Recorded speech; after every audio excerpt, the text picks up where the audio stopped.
And please don't act like you care about me. You know I fucking care about you. It's your ass that keep pushing me away. So maybe just listen this time. I don't know if I can do this shit anymore. Now, yesterday we looked at the entire chessboard in terms of Tariq St. Patrick, and today we're going to do the same from Cane's perspective, focusing on two storylines in particular from 406. The central theme of this particular breakdown will be respect and the importance of sticking by the street code. We're going to split this breakdown into two parts. We're going to look at Cane's relationship with Noma and the impact that it could have on the Tejadas, and then we're going to look at his relationship with Effie, how Cane came back, and what it could look like going forward. But first things first, let's start with Cane's character description. Cane initially began Season 4 with 2 guns and no fucks to give, as his quest to avenge his mother's shooting reveals the true conspirators, True and Diana.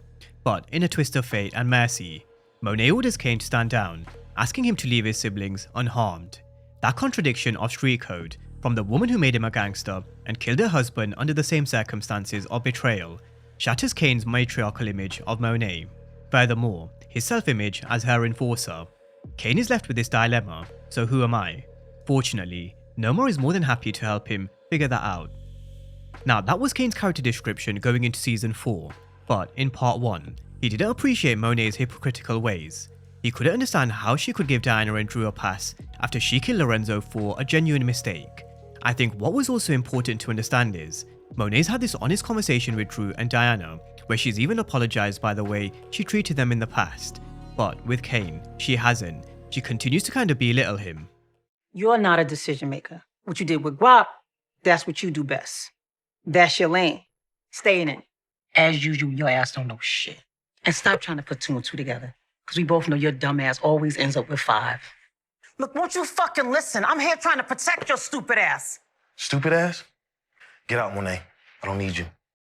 Telling him that his dumbass can never put 2 plus 2 together, treating him as just the enforcer, calling him stupid, and so much more. All of it has slowly kind of started to chip away at Cane. We all know all he's ever longed for is respect, and a position within the Tejada organization he feels as if he's worked for and deserves.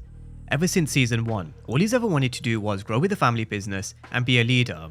But Monet bringing in an outsider and choosing Tariq over her own son, that didn't sit well with him. Then you also had Lorenzo brushing him aside after he was released from prison. Of course, he didn't exactly cover himself in glory in terms of some of the things that he did, but from his perspective, Monet was choosing an outsider. Lorenzo was choosing Drew over the eldest in Cane, when he specifically told him in prison he was next in line to take over. All these lies, control, the lack of respect, and constant belittling by Monet. What do you guys think is done to Cane's mindset? Can you really blame him for not trusting Monet when she came to the penthouse in 406, even though she came to genuinely warn him about Detective Carter? Historically, Monet's been a hypocrite, and so he went and found this position and respect elsewhere with Mecca. Unfortunately, Mecca was playing him too, and I think Cane's beginning to realize he's also now in a very similar position under Noma to what he was with Monet, Mecca, and also Lorenzo. There's no difference to the way Noma's now treating him to the way he was treated in the past, where he was just basically an enforcer or a soldier. I'm working on it. Oh, baby. I hate it when you overpromise and underdeliver. I'm killed for less. He thought he was in Noma's good books, especially after Obi was out the way, and with him getting into her bed in Part 1, he thought he was different. Unfortunately, he isn't. Just like how we always see Monet calling Cane stupid, someone who can't put 2 plus 2 together, Noma's beginning to treat him very similar to how he was being treated before, warning him that she's killed for less. The way she took this envelope from Cane in the meeting with Wiley Adams, to the way she threw her glass at him in the penthouse, basically treating him like a boy rather than a man. And I do think he is beginning to realize he's just as expendable as Obi was, and he doesn't have Noma's respect after all. So going forward, I do think Cane does have a decision to make, or will eventually have to make at some point in Part 2. When push comes to shove, will he choose his family or will he choose Noma? In my breakdown for 406, I did touch on this exact topic. I said I do believe we've already been given a hint as to which side Cane will eventually pick. If he wanted to throw Monet and his family under the bus, then he had the perfect opportunity to do so, because from Scoop, he basically figured out Monet was the one who stole Noma's shipment, but he threw the blame on Zion. Even if he isn't getting on with his mother, at the end of the day, he will always choose his family over Noma, especially now that he's beginning to realize Noma's basically treating him just like shit. And I still feel, what will kind of unlock this particular moment is a specific flashback.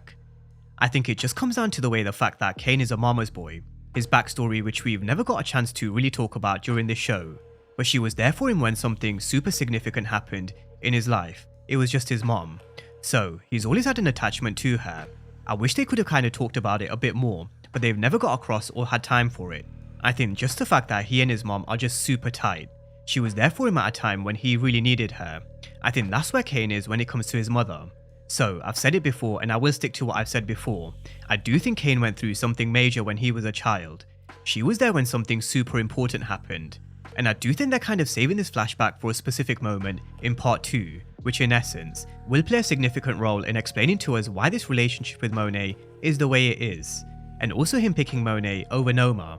If you guys have also noticed, Monet has always treated Drew and Diana very different to the way she's treated Cane, and she still continues to do so. Whether that will ever change, maybe. I think when and if we see the flashback with a younger Cane, maybe it'll unlock something with Monet, where she finally has an open and honest conversation with Cane, just like she's done with Drew and Diana. It doesn't mean that he'll ever go back to working under or with his mother, because I do think Cane's kind of gone past that stage. But eventually, I do think there will be a few significant moments which will help us to understand this relationship a bit more, because they have given us hints in the past. You were good kids. Good to me, good to Cane, good to each other. However, here's where I do think there will be a bit of a twist, and where we move over to the storyline with Drew. Now with Drew, I still think it could be very much a different story. I still feel like we could see a battle in the streets between the brothers, because we all know what Cane wants. He wants control over the streets, and in essence, Drew does seem to be going that way as well. So, on one side, we've got Drew who in essence is working for Detective Carter, and on the other hand, we've got Cane who will want control over in essence the same streets and territory. Whether it's with Noma, with someone else, or on his own, that's what Cane definitely wants. Now, when it comes to his relationship with Drew, it is a rivalry that's been pretty much brewing ever since season 1. Like we went through before, lies from Lorenzo and Monet didn't exactly help, and neither did Drew's betrayal. We also saw how Drew triggered Cane by calling him a mama's boy in their battle in 404, a battle which was only put to a halt because Monet said so. But with Cane done taking orders from Monet, when and if Drew and Cane meet in the streets once again, I do think it could be a different outcome. Maybe even a Cane and Abel storyline. You know, that's something we've been speaking about ever since season 1, and honestly speaking, I honestly don't know what they do with Drew's character arc going forward, because they are kind of pushing him into a corner. I also feel like he will regret this moment where he didn't pull the trigger on his brother, because let's not forget, Cane did warn him, if he doesn't pull the trigger, he will come back for him. He did make that promise. So let's see, I still feel like we will see Cane vs Drew round 2, and if we do, I think there's only going to be one person who comes out alive, and it ain't going to be Drew. But with that being said, let's talk about his relationship with Effie. I saw you. What did it for you? Was it when she threatened to kill us or when she stood up to Monet? I don't know. If you're jealous, just say that. Nigga, you wish. Now, I for one thought this relationship was definitely dead and buried after Cane began to sleep with Noma. But I think the way Cane's been treated by Noma and the danger that Effie found herself in at the Russian's restaurant, it was kind of a role reversal to when Cane found himself in danger in 401.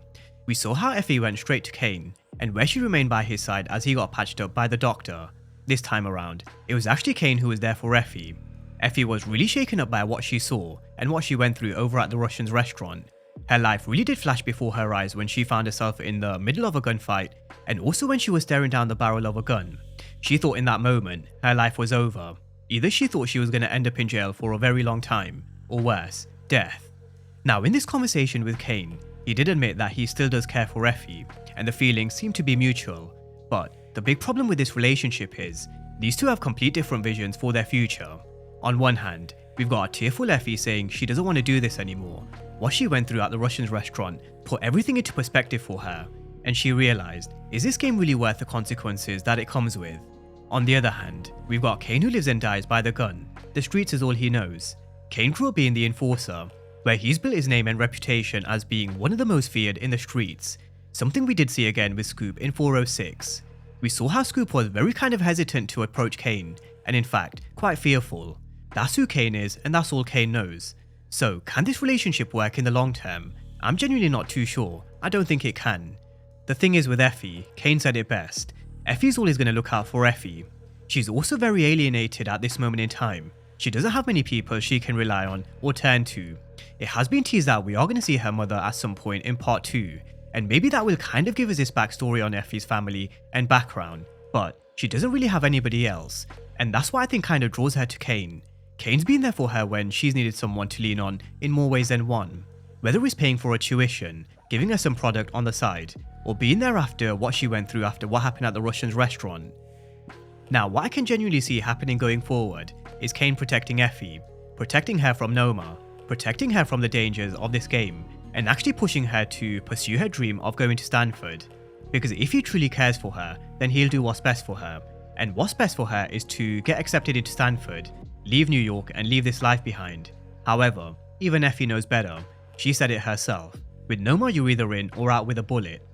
It was also teased in Effie's character description.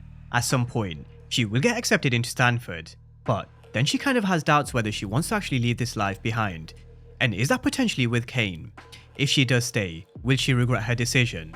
I am hoping towards the end of part 2, they do kind of raise the stakes, and with us on the verge of getting answers to Effie's family and her backstory, with her looking like she wants out the game, with her potentially being accepted into Stanford, but then potentially rejecting her dream, could she be one of the major deaths in part 2? This is one which I was kind of on the fence with my death predictions, and I still am. There's part of me that thinks they're kind of building this story up to have her taken off the chessboard, but then there's a part of me which thinks season 4 wasn't supposed to be the last season of Ghost. So, will we really get a satisfactory conclusion to Effie's story arc? Let's see. I think a lot will actually depend on Cane's moves and how he decides to protect the ones he loves against the real threats, which is Noma and Detective Carter. But that's where we are with Cane's story arc and his chessboard.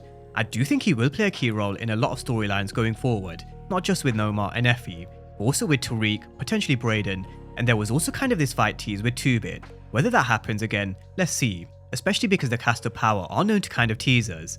But the floor is now yours. Drop all your thoughts and predictions down below in the comment section for all things Cane Tejada.